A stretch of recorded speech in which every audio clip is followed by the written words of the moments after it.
Assalamualaikum warahmatullahi wabarakatuh. Salam sejahtera untuk kita semuanya. Anak-anak sekalian, jumpa lagi dengan Pak Firman di sini. Hari ini Bapak ingin mengantarkan satu materi baru atau program baru namanya vaksin.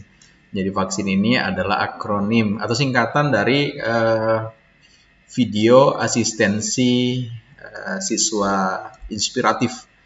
Jadi nanti kita punya program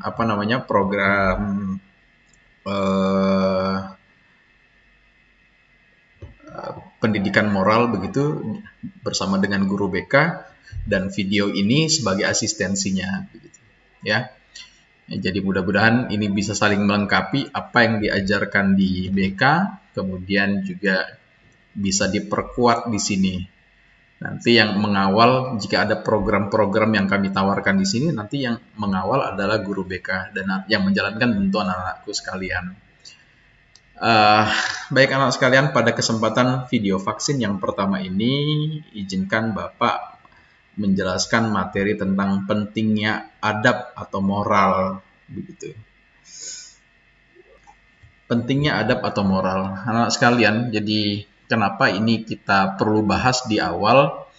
Karena ini juga menjadi persoalan kita sama-sama sebenarnya. Jadi masalah bangsa kita ini sebenarnya bukan hanya persoalan ekonomi saja. Ekonomi adalah satu bagian ya, masalah yang harus diselesaikan oleh bangsa. Tapi ada yang lain juga, yaitu masalah moral bangsa. Ya.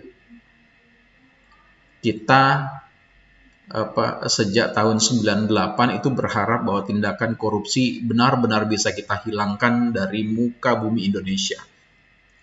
Tapi sampai dengan hari ini itu tidak pernah berhasil dengan maksimal.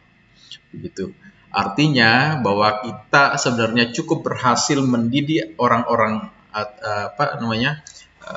mendidik rakyat kita, bangsa Indonesia itu menjadi orang-orang yang hebat secara akademis, tapi kemudian cukup gagal begitu dengan persoalan atau pendidikan moral. Ya. Yang melakukan korupsi itu rata-rata orang-orang pintar, orang-orang cerdas begitu.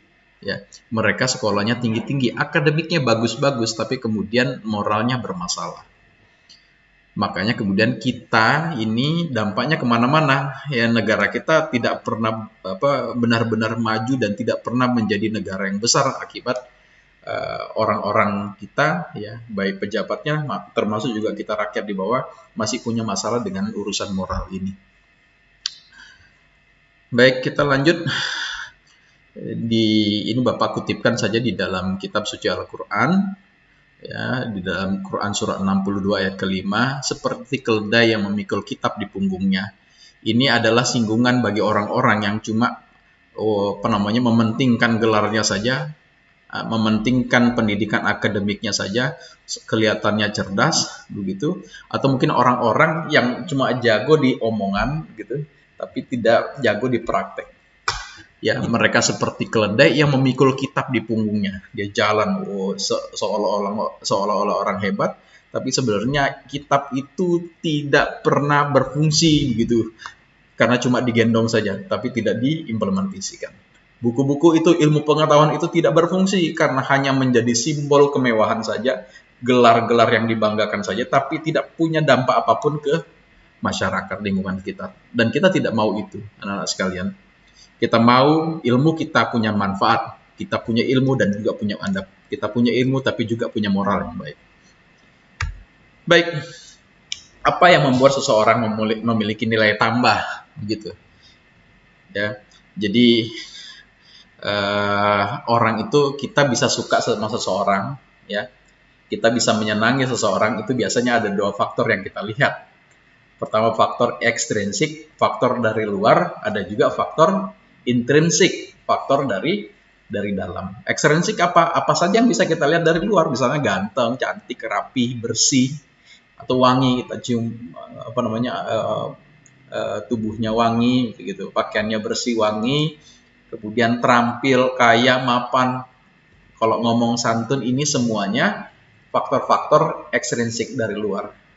Oke, biasanya kita punya ketertarikan hati pada orang-orang yang kemudian secara ekstrinsik punya sifat-sifat seperti ini, ya, punya ciri seperti ini. Kemudian selain itu rupanya kita manusia itu juga suka, atau kemudian kita pandang orang itu menjadi mulia gitu, kita posisikan dia sebagai orang yang punya kedudukan yang baik di mata dalam pandangan kita kalau dia jujur gitu. Dia soleh, dia cerdas, dia peduli dengan orang banyak dan termasuk lingkungan, dia punya tanggung jawab, dia terpercaya, amanah, dia ramah, dia pintar, dia rajin, dia sabar, dia toleransi, dan dia berani misalnya. Dan banyak lagi faktor-faktor intrinsik yang hanya bisa dilihat dari dalam, ya, yang tidak bisa kita muncul sekali ketemu.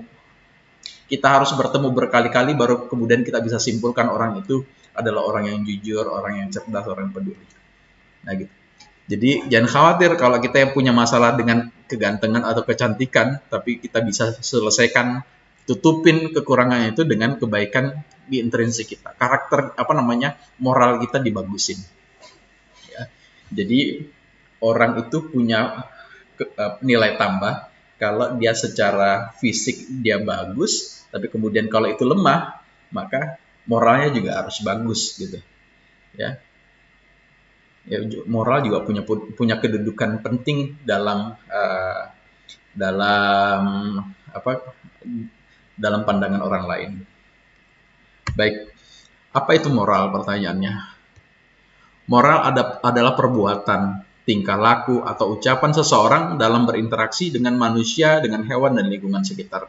Jadi moral itu cukup luas ya, bagaimana dia mengatur, dia melihat bagaimana cara kita ya berinteraksi dengan sesama manusia. Dia mengatur atau melihat bagaimana cara kita berinteraksi dengan hewan gitu. Sikap kita ke hewan itu gimana sih? Sikap kita dengan lingkungan, dengan pohon, dengan tumbuh-tumbuhan itu bagaimana? Itu semuanya moral. Ya, jadi moral tidak hanya pada manusia, tapi kemudian juga lingkungan sekitar, semuanya. Ya, oke. Apabila yang dilakukan seseorang itu sesuai dengan nilai yang berlaku di masyarakat tersebut dan dapat diterima serta menyenangkan lingkungan masyarakatnya, maka orang itu dinilai memiliki moral yang baik. Begitu juga sebaliknya. Kemudian menurut pendapat yang lain, ya, dia simpulkan bahwa moral itu sebenarnya adalah produk dari budaya dan agama. Jadi kalau kita melakukan sesuatu yang di luar dari kebudayaan setempat kita tinggal itu, maka kita dianggap tidak bermoral. Misalnya gini, atau kurang bermoral. Misalnya kalau di jalan ketemu dengan orang tua, budaya setempat itu biasanya kalau ketemu orang tua di jalan, kita kemudian misalnya lagi berkendaraan, kita turun dari kendaraan, begitu, kemudian menyapa, salam, begitu, dengan orang yang lebih tua. Dan budayanya begitu. Oke. Lalu kemudian kita lakukan sebaliknya, kita ketemu dengan orang yang lebih tua, berpapasan di jalan, kemudian cuek aja. Maka kita disebut sebagai orang yang tidak bermoral berdasarkan budaya warga setempat. Jika warga setempat mengatakan bahwa anak laki-laki atau anak perempuan gitu, remaja tidak boleh jalan di atas jam 9 malam, kemudian kita tetap jalan, maka kita dianggap sebagai orang yang tidak bermoral berdasarkan budaya tersebut. Begitu juga dengan agama. Agama begitu banyak mengatur tentang moral. Kalau kemudian itu kita langgar perintah-perintah agama yang terkait dengan moral, maka kita dianggap sebagai orang yang tidak bermoral. Makanya moral disebut sebagai produk dari budaya dan agama. Baik. Nah, kita singgung sedikit ini. Tabel ini diperhatikan anak sekalian. Jadi ini kesimpulan singkat sebenarnya dari tulisan Pak Ari Ginanjar. Ya, kita tahu Pak Ari Ginanjar ini kan yang yang memiliki training ESQ gitu. Ya. Ada buku beliau juga terkait dengan ESQ. Nah, intinya kita coba cari di sini. Coba diperhatikan, ini ada orang cerdas secara intelektual. Intelektual artinya pengetahuannya bagus, begitu kan? Kemudian sekolahnya tinggi lah, gitu. Ada juga cerdas emosional, ya, emosi terkait dengan kesabaran, terkait dengan kesantunan, terkait dengan bagaimana cara berkomunikasi dengan orang lain dan sebagainya. Ada juga yang cerdas secara spiritual, artinya punya kedekatan dengan Tuhan, agamanya baguslah begitu. Dan ketiga-tiganya ini harus seimbang. Kalau tidak seimbang, apa yang terjadi? Coba kita lihat pada tabel yang pertama. Oke, barisan yang pertama. Jika seseorang hanya cerdas secara intelektual saja, kemudian emosionalnya juga cerdas biasanya, tapi spiritualnya buruk, maka biasanya dia adalah koruptor begitu. Dia sangat besar potensinya untuk menjadi koruptor. Kenapa? Karena tadi Bapak sampaikan orang-orang para koruptor itu rata-rata cerdas gitu, pendidikannya tinggi, jabatannya bagus, begitu. Emosionalnya pasti bagus karena dia korupsi itu tidak mungkin dijalankan seorang diri, pasti dia akan melakukan lobby-lobby, diskusi segala macam, punya hubungan yang baik dengan orang-orang yang bisa membantu dia melakukan tindakan koruptif, begitu. Sehingga emosinya bagus. Tapi karena spiritualnya bermasalah, kurang mungkin dia takut terhadap Tuhannya, jadi dia tidak peduli halal atau haram, baik atau benar, dia tidak peduli. Oke. Yang kedua, kalau kecerdasan intelektualnya bagus, emosionalnya buruk gitu. Artinya interaksi dengan sosialnya kurang bagus, kemudian spiritualnya bagus, biasanya ini adalah ciri-ciri petapa saja. Dia orang soleh, dia orang baik, ya, maksudnya orang yang taat kepada agama, tapi itu hanya untuk dirinya sendiri. Pokoknya dia tidak peduli dengan orang lain, gitu. Orang lain mau masuk neraka kan nanti, misalnya, katakan begitu ya, mau masuk neraka kan, dia mau masuk surga kan terserah. Dia mau dapat mau kenyang, mau lapar ke tetangga, dia tidak ada urusan. Pokoknya dia, yang penting dia punya ilmu, kemudian dia dia cerdas secara spiritual, dekat dengan Tuhan, dia pikir dia bisa kemudian masuk surga. Ya mungkin bisa masuk surga, gitu. Tapi apakah kita butuh dengan orang-orang seperti ini? Sepertinya kita tidak butuh dengan orang-orang seperti ini, gitu. Orang-orang egois, orang-orang soleh yang egois. Kemudian, bagaimana jika seseorang itu hanya cerdas, maksudnya cerdas intelektualnya bermasalah, dia tidak cerdas secara intelektual, tapi kemudian emosinya bagus, spiritualnya bagus. Ini biasanya, mohon maaf, biasanya pedagang-pedagang kecil, pedagang-pedagang kaki lima, begitu kan. Pokoknya orang-orang kecil yang sederhana, begitu. Dia tidak bisa meningkatkan pendapatannya atau ekonominya karena mungkin intelektualnya terbatas, begitu. Tapi dia baik dengan banyak orang, ya. Hubungan dengan Tuhan juga bagus, begitu. Sebenarnya orang ini positif, bagus ya. Hanya saja dia cenderung menjadi orang-orang kecil saja. Dan yang kita inginkan, ya kita kan ingin menjadi orang besar dan punya manfaat, kan, begitu. Ya, kalau masih bisa lebih bagus, ya kita ingin lebih bagus. Bagaimana caranya? Ya disempurnakan. Akademisnya bagus, ya, cerdas secara intelektual, kemudian emosinya juga bagus, kemudian spiritualnya juga bagus, hubungan kedekatannya dengan Tuhan bagus. Ini yang kemudian disebut dengan the best guy, gitu, orang terbaik. Baik, selanjutnya pembentukan moral yang baik. Yang perlu diperhatikan anak sekalian, pembentukan moral yang baik itu memerlukan konsistensi dan waktu yang sangat lama. Ini ada kisah gitu, orang-orang di Australia, kemudian orang-orang di Jepang itu dia lebih takut kalau anak-anak itu tidak mau belajar ngantri ketimbang dia tidak bisa atau sulit memahami pelajaran matematika. Kenapa? Karena budaya ngantri, kemudian adab moral itu susah sekali dibentuknya. Itu bisa sampai puluhan tahun. Ya. Dia tidak bisa 1-2 bulan jadi atau 1 tahun jadi, tidak bisa. Itu harus dibentuk bertahun-tahun sehingga benar-benar bisa jadi dia. Oke.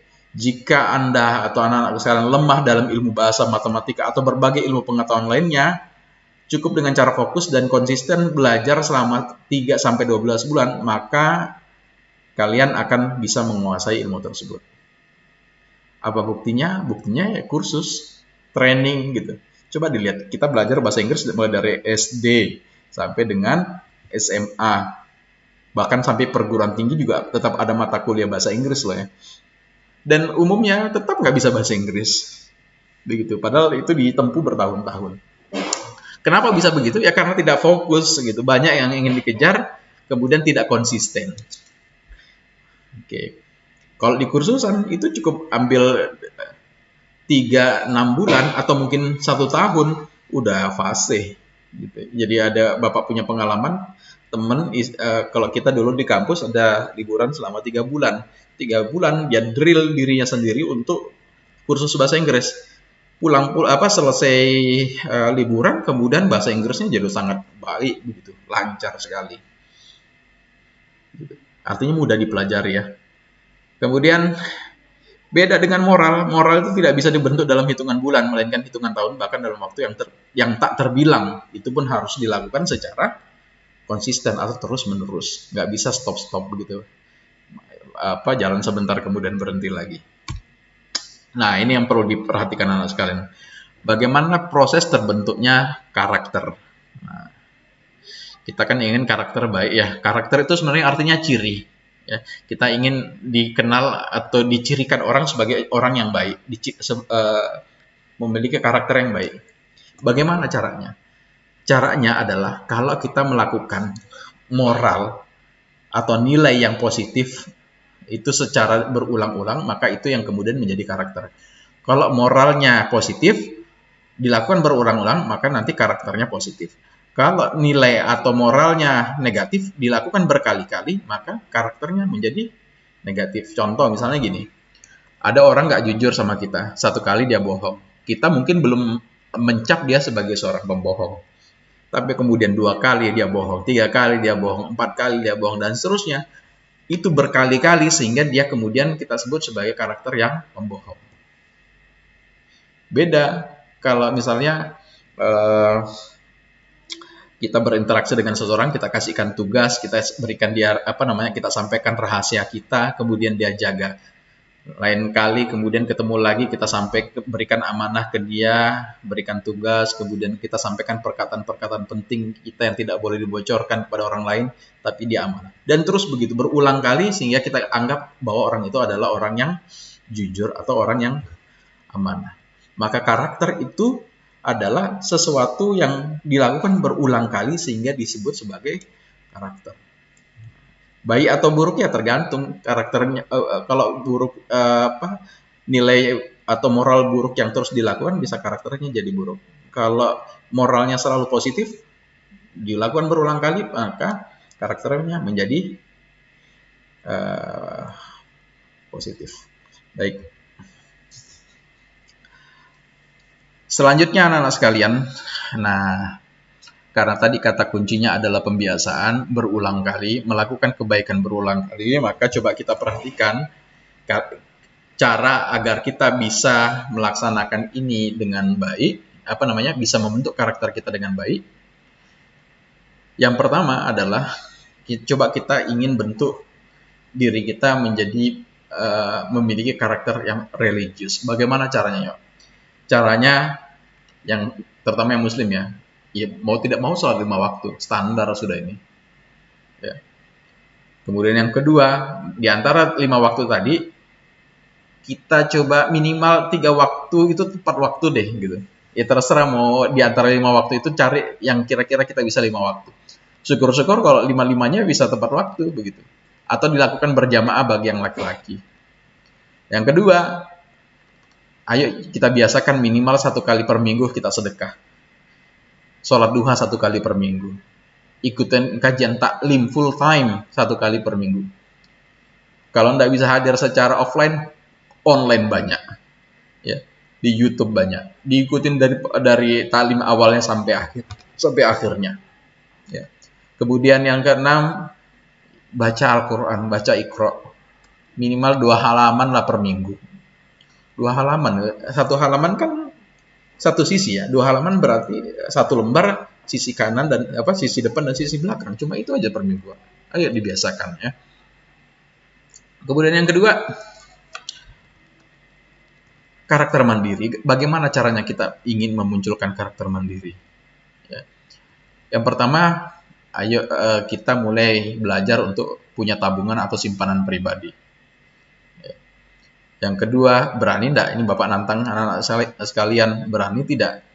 2 kali saja dalam 1 bulan tidak minta uang saku kepada orang tua.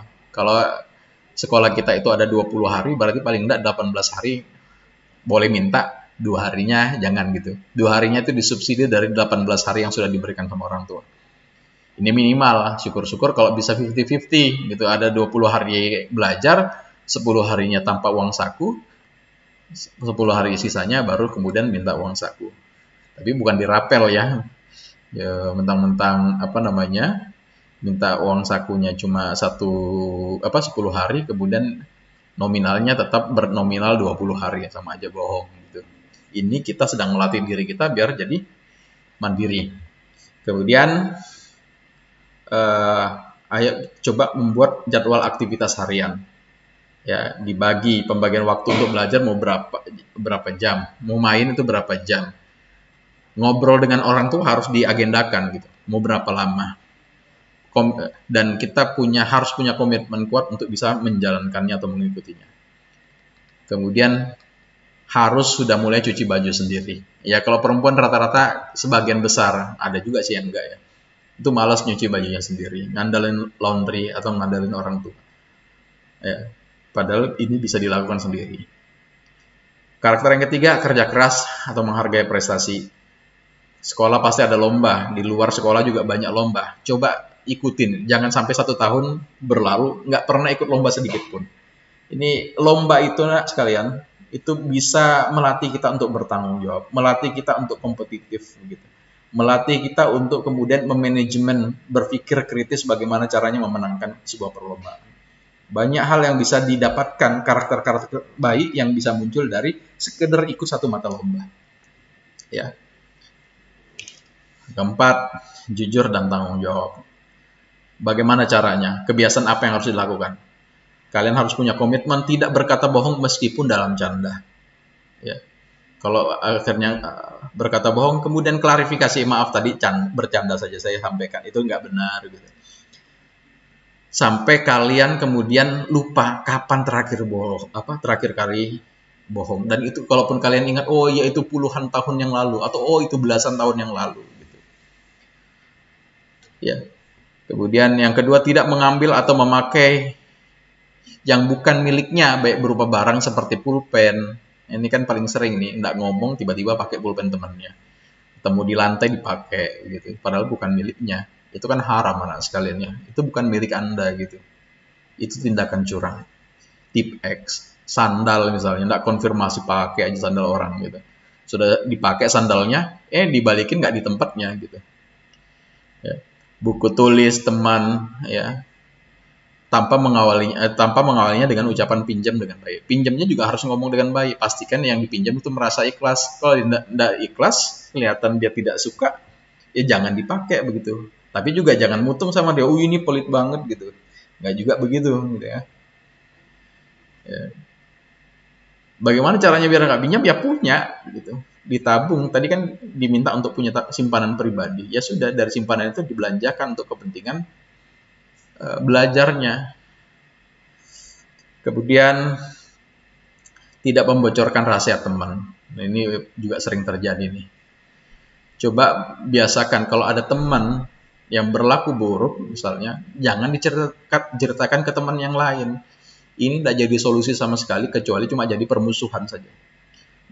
Kalau kita ingin membantu, benar-benar ingin menyelesaikan dan merubah sikap teman kita yang buruk tadi, ceritakan itu ke guru BK atau ke wali kelas.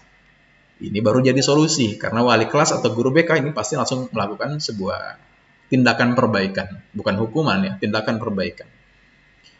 Kemudian yang keempat, berusaha keras untuk menjalankan kepercayaan guru, orang tua, atau teman. Teman mengamanahkan atau meminta sesuatu, kerjakan dengan baik sampai tuntas begitu. Guru juga begitu, kalau guru minta dikerjakan sesuatu, kerjakan semua sampai tuntas. Tidak tuntas, konfirmasi, klarifikasi. Ya.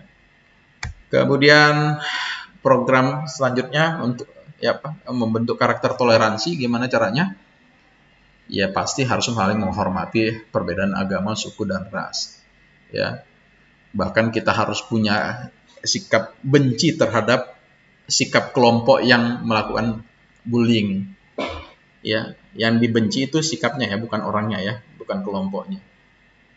Kita nggak suka kalau orang melakukan bullying, benci gitu melihatnya, maka kita tegur dia. Ya. Kemudian sapa teman dengan baik meskipun di luar dari lingkaran teman akrab kalian. Ya. Teman di luar biasanya yang kita akrabkan di lingkaran kita ya. Ini yang di luar dari lingkaran juga mestinya paling tidak disapa, paling tidak mendapatkan senyuman manis kalian. Ini penting juga untuk bisa menghidupkan suasana-suasana keakraban dan suasana toleransi yang baik. Yang terakhir, karakter yang penting juga untuk kita miliki adalah peduli. Gimana caranya? Paling tidak sisihkan 1 minggu minimal Rp1.000 untuk program GPS, Gerakan Peduli Sahabat. Program GPS ini adalah program kita sudah lama ya, jadi dari uang Rp1.000 yang kita sering anggap bukan apa-apa, ini kalau dikumpulkan, ya rupanya bisa membantu biaya pendidikan teman-teman kita. Ya sekedar biasakan aja begitu. Atau teman ada musibah secara inisiatif tanpa ada paksaan, lakukan sumbang gitu. Berikan sumbangan kalian.